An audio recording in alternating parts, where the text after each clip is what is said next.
kita sampai dari 1 Raja-Raja pasal 2. Raja-Raja pasal 2. Ketika saat kematian Daud mendekat, ia berpesan kepada Salomo anaknya, "Aku ini akan menempuh jalan segala yang fana, maka kuatkanlah hatimu dan berlakulah seperti laki-laki. Lakukanlah kewajibanmu dengan setia terhadap Tuhan Allahmu, dengan hidup menurut jalan yang ditunjukkannya, dan dengan tetap mengikuti segala ketetapan, perintah, peraturan, dan ketentuan, seperti yang tertulis dalam hukum Musa, supaya engkau beruntung dalam segala yang kau lakukan dan dalam segala yang kau tuju. Dan supaya Tuhan menepati janji yang diucapkannya tentang aku, yakni jika anak-anakmu laki-laki tetap hidup di hadapanku dengan setia, dengan segenap hati dan dengan segenap jiwa, maka keturunanmu takkan terputus dari tahta kerajaan Israel. Dan lagi engkau pun mengetahui apa yang dilakukan kepadaku oleh Yoab anak Zeruya, apa yang dilakukannya kepada kedua panglima Israel, yakni Abner bin Ner dan Amasa bin Yeter. Ia membunuh mereka dan menumpahkan darah dalam zaman damai seakan-akan ada perang, sehingga sabuk pinggangnya dan kasut kakinya berlumuran darah. Maka bertindaklah dengan bijaksana, dan janganlah biarkan yang ubanan itu turun dengan selamat ke dalam dunia orang mati. Tapi kepada anak-anak Barzilai, orang Gilead itu, haruslah kau tunjukkan kemurahan hati. Mereka termasuk golongan yang mendapat makanan dari meja. Sebab mereka pun menunjukkan kesukaannya dengan menyambut aku pada waktu aku melarikan diri dari depan kakakmu Absalom. Juga masih ada padamu Simei bin Gera, orang Benyamin dari Bahurim. Dialah yang mengutuki aku dengan kutuk yang kejam waktu aku pergi ke Mahanaim. Tapi kemudian ia datang menyongsong aku di sungai Yordan, dan aku telah bersumpah kepadanya demi Tuhan, takkan kubunuh engkau dengan pedang. Sekarang janganlah bebaskan dia dari hukuman, sebab engkau seorang yang bijaksana dan tahu apa yang harus kau lakukan kepadanya untuk membuat yang ubanan itu turun dengan berdarah ke dalam dunia orang mati. Kemudian Daud mendapat perhentian bersama-sama nenek moyangnya, dan ia dikuburkan di kota Daud. Dan Daud memerintah orang Israel selama 40 tahun. Di Hebron ia memerintah 7 tahun, dan di Yerusalem ia memerintah 33 tahun. Salomo duduk di atas tahta Daud, ayahnya, dan kerajaannya sangat kokoh. Pada suatu hari, Adonia, anak Hagit, masuk menghadap Batseba, ibu Salomo. Lalu perempuan itu berkata, "Apakah engkau datang dengan maksud damai?" Jawabnya, "Ya, damai." Kemudian katanya, "Ada sesuatu yang hendak kukatakan kepadamu." Jawab perempuan itu, "Katakanlah." Lalu katanya, "Engkau sendiri tahu bahwa akulah yang berhak atas kedudukan raja, dan bahwa seluruh Israel mengharapkan supaya aku menjadi raja. Tetapi sebaliknya kedudukan raja jatuh kepada adikku, sebab dari Tuhanlah ia mendapatnya. Dan sekarang satu permintaan saja kusampaikan kepadamu, janganlah tolak permintaanku." Jawab perempuan itu kepadanya, "Katakanlah." Maka katanya, "Bicaralah kiranya dengan Raja Salomo, sebab ia tidak akan menolak permintaanmu, supaya Abishag gadis Sunem itu diberikan kepadaku menjadi istriku." Jawab Batseba, "Baik, aku akan membicarakan hal itu untuk engkau dengan raja." Batseba masuk menghadap Raja Salomo untuk membicarakan hal itu untuk Adonia, lalu bangkitlah raja mendapatkannya serta tunduk menyembah kepadanya. Kemudian duduklah ia di atas taktanya, dan ia menyuruh meletakkan kursi untuk bunda raja. Lalu perempuan itu duduk di sebelah kanannya. Katalah perempuan itu, "Suatu permintaan kecil saja yang kusampaikan kepadamu, janganlah tolak permintaanku." Jawab raja kepadanya, "Mintalah ya ibu, sebab aku tidak akan menolak perintahmu." Kata perempuan itu, "Biarlah Abishag gadis Sunem itu diberikan kepada kakakmu Adonia menjadi istrinya." Tetapi Raja Salomo menjawab ibunya, "Mengapa engkau meminta hanya Abishag gadis Sunem itu untuk Adonia? Minta jugalah untuknya kedudukan raja. Bukankah dia saudaraku yang lebih tua? Dan di pihaknya ada Imam Abiatar dan Yoab anak Zeruya." Lalu bersumpahlah Raja Salomo, "Demi Tuhan, beginilah kiranya Allah menghukum aku, bahkan lebih daripada itu, jika Adonia tidak membayarkan nyawanya dengan permintaan ini. Oleh sebab itu, demi Tuhan yang hidup, yang menegakkan aku dan mendudukkan aku di atas tahta Daud, ayahku, dan yang membuat bagiku suatu keluarga seperti yang dijanjikannya, pada hari ini juga Adonia harus dibunuh." Lalu Raja Salomo menyerahkan hal itu kepada Benaya bin Yoyada. Orang ini memancung dia sehingga mati. Dan kepada Imam Abiatar, raja mereka, pergilah ke Anatot, ke tanah milikmu, sebab engkau patut dihukum mati, tetapi pada hari ini aku tidak akan membunuh engkau, oleh karena engkau telah mengangkat tabut Tuhan Allah di depan Daud, ayahku, dan oleh karena engkau telah turut menderita dalam segala sengsara yang diderita ayahku. Lalu Salomo memecat Abiatar dari jabatannya sebagai imam Tuhan. Dengan demikian, Salomo memenuhi firman Tuhan yang telah dikatakannya di Silo mengenai keluarga Eli. Ketika kabar itu sampai kepada Yoab, memang Yoab telah memihak kepada Adonia, sekalipun ia tidak memihak kepada Absalom. Maka larilah Yoab ke kemah Tuhan, lalu memegang tanduk-tanduk mezbah.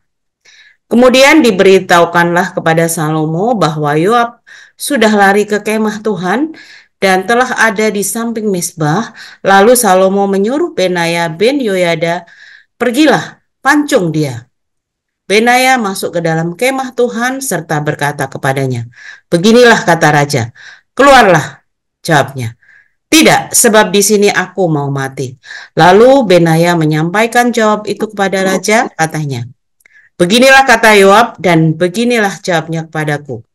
Kata raja kepadanya, perbuatlah seperti yang dikatakannya. Pancunglah dia dan kuburkanlah dia. Dengan demikian engkau menjauhkan daripadaku dan daripada kaumku noda darah yang ditumpahkan Yoab dengan tidak beralasan. Dan Tuhan akan menanggungkan darahnya kepadanya sendiri, karena ia telah membunuh 2 orang yang lebih benar dan lebih baik daripadanya.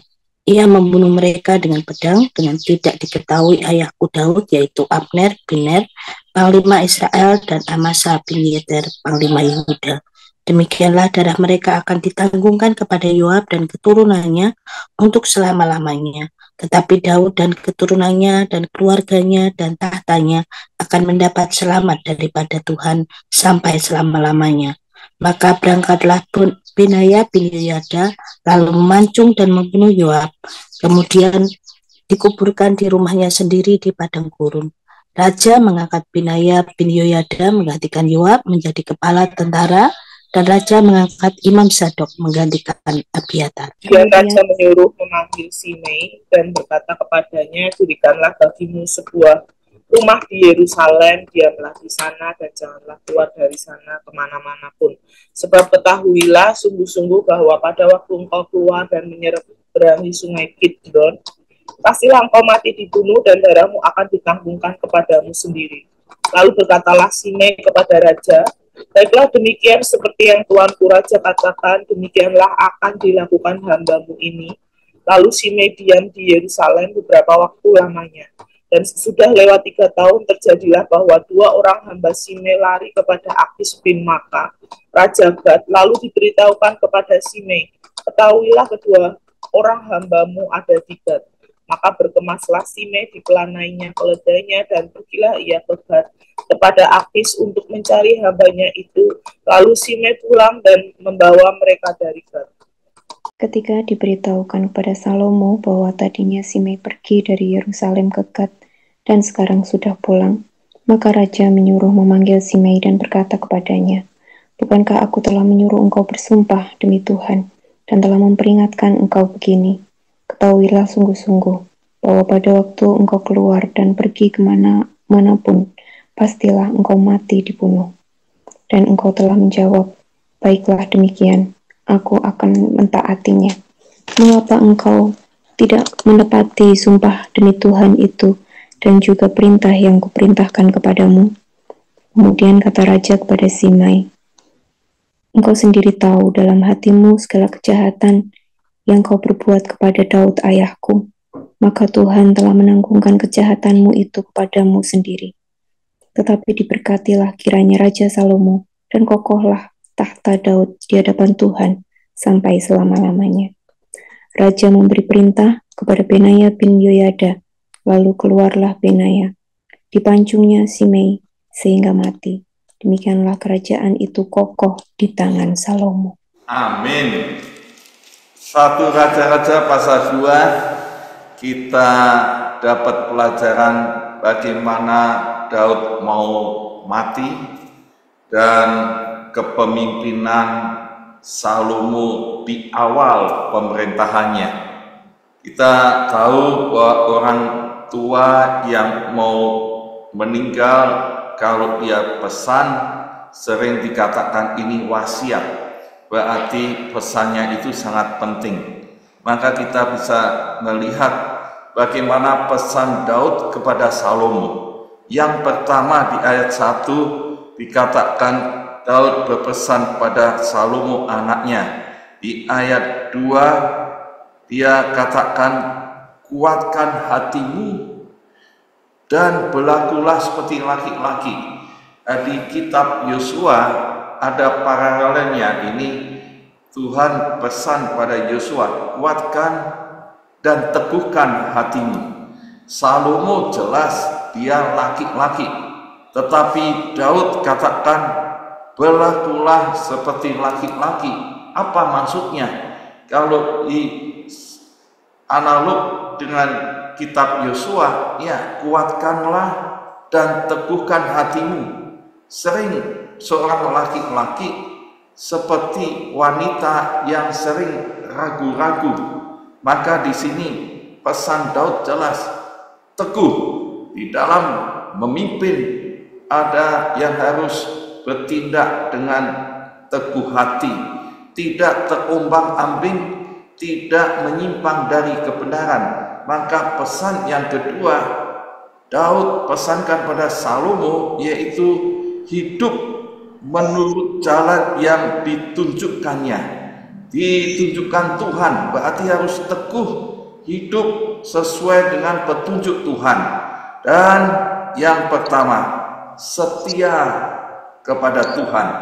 Banyak orang meninggalkan Tuhan karena terombang-ambing, dan itu orang-orang yang tidak teguh. Tapi Daud pesan, kalau orang yang teguh, yaitu dia akan tetap setia menurut jalan yang ditunjukkan Tuhan dan mengikutinya. Maka Daud memberi satu pesan yang penting ini karena dampaknya, akibatnya, hasilnya, yaitu yang pertama, kamu akan beruntung. Dalam terjemahan lain bahasa Inggrisnya yaitu kamu sukses. Sukses. Orang yang setia kepada Tuhan dan hidup menurut petunjuknya, dia adalah orang yang sukses. Yang kedua, akibat orang-orang yang setia, yaitu Tuhan menepati janjinya. Kalau hidup di hadapan Tuhan dengan setia, Tuhan menepati janjinya, maka kerajaannya akan tetap kokoh dan terus menerus. Dan ini terlihat pada waktu Salomo, dia mengikuti wanita-wanita yang menyembah pada Kamos, dan dia dimurkai Tuhan. Tuhan memecah kerajaannya itu karena Salomo tidak setia. Tapi pesan Daud di awal pemerintahannya sudah jelas, dan kita melihat bahwa pesan Daud yang penting diikuti oleh Salomo, yaitu pertama tentang Yoab, kedua tentang Barsilai, ketiga tentang Simei. Daud memberitahu Yoab sudah menumpahkan darah. Barsilai ini yang menyambut Daud. Tapi ada Simei yang mengutuk dengan kejam. Ini Simei, ya, kutukannya tajam waktu Daud melarikan diri pada Absalom. Maka di ayat 13 sampai 46 kita sekarang melihat bagaimana Salomo menjadi raja.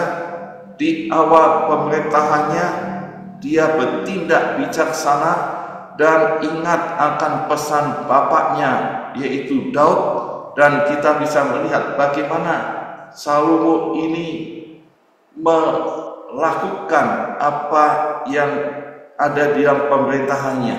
Yang pertama tentang Adonia. Adonia ini kakaknya Salomo yang ingin menjadi raja dan sudah ditapiskan, dinubatkan dan jadi raja, tetapi pada waktu Salomo menjadi raja, dia takut dan dia sudah sujud datang pada Salomo.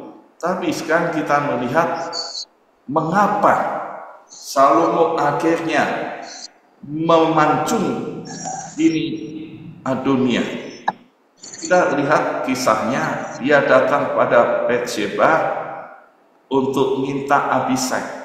Abishag ini yang dulu menemani Daud, wanita Sunem yang cantik, dan dia datang kepada Bathsheba untuk memberitahu Salomo untuk minta Abishag ini. Tapi apa jawab Salomo kepada ibunya? Salomo katakan pada ibunya, "Mengapa engkau minta hanya Abishag gadis Sunem itu untuk Adonia? Minta juga untuk kedudukan raja." Ini yang menjadi sebab. Kalau Adonia diberi hal yang kecil, tapi dia punya niat yang jahat, maka dia akan minta raja pun. Karena dari awal dia sudah pengen jadi raja, dan kalau ini diizinkan maka akan membahayakan Salomo. Maka Salomo perintahkan untuk memancung Adonia ini. Karena permintaannya, maka kamu harus membayar nyawanya dengan permintaan ini. Dan Adonia akhirnya dibunuh.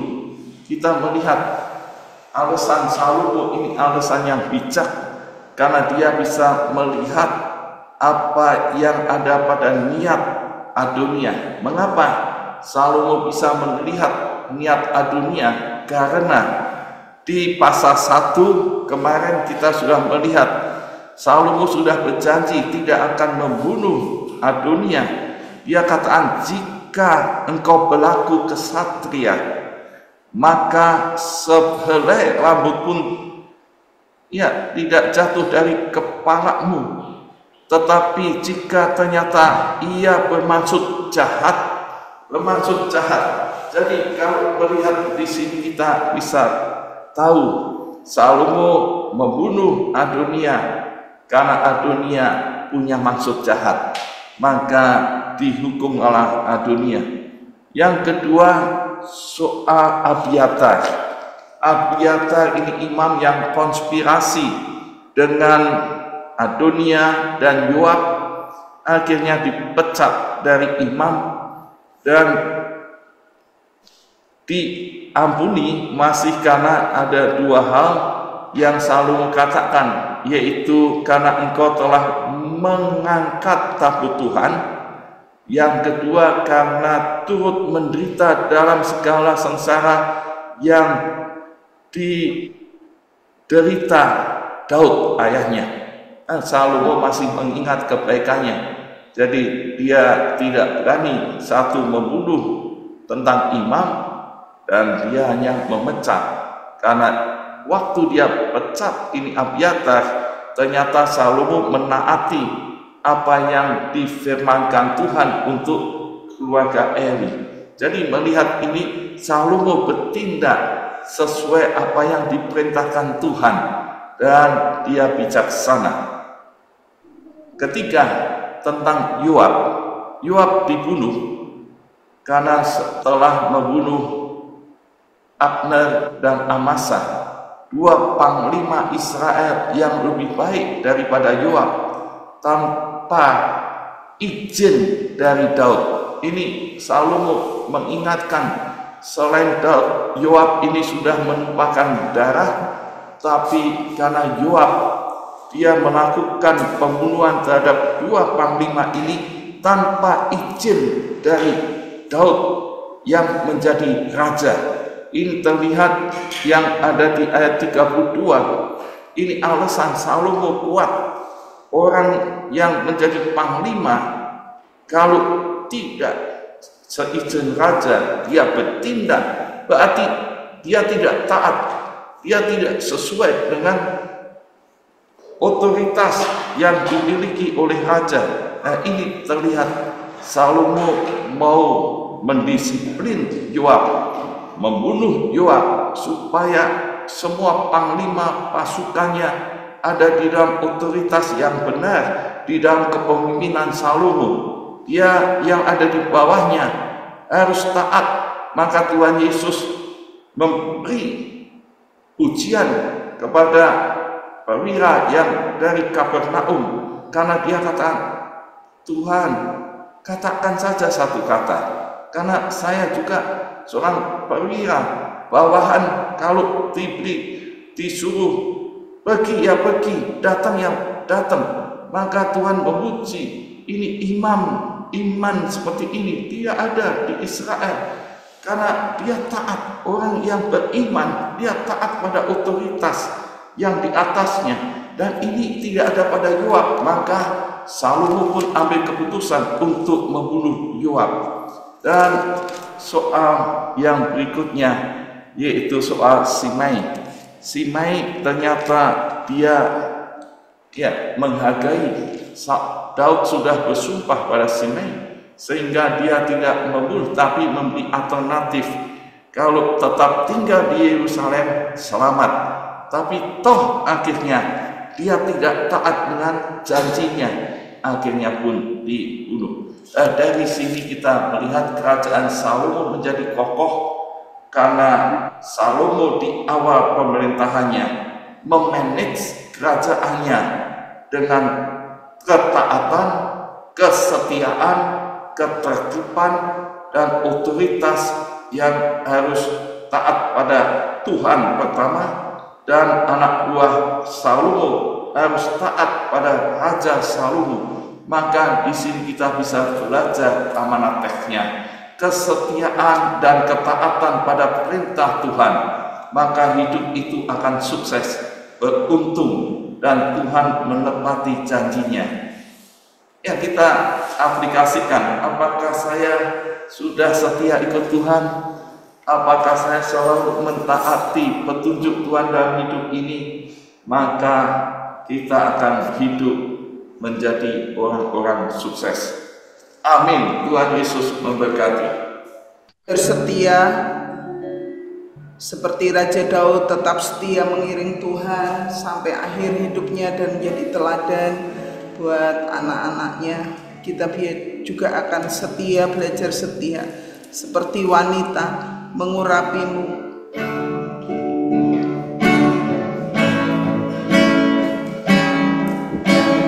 Seperti wanita mengurapimu, menangis di bawah kakimu. Demikian hidupku mengasihimu. Yesus engkau baik bagiku. Seperti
bersyukur kepada Tuhan untuk kesetiaan Tuhan penyertaan Tuhan atas setiap kita.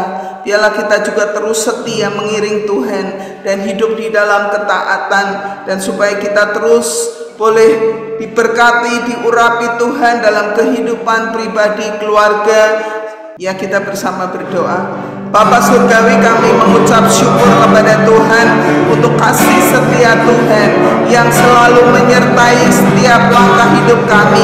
Hari-hari kami yang lalu Tuhan sertai kami boleh menyelesaikan semua tugas-tugas kami, agenda dan kehidupan kami. Kami mau ya Tuhan, Kau terus membawa kami kepada ketaatan di dalam firman Tuhan. Kami mengucap syukur Tuhan, biar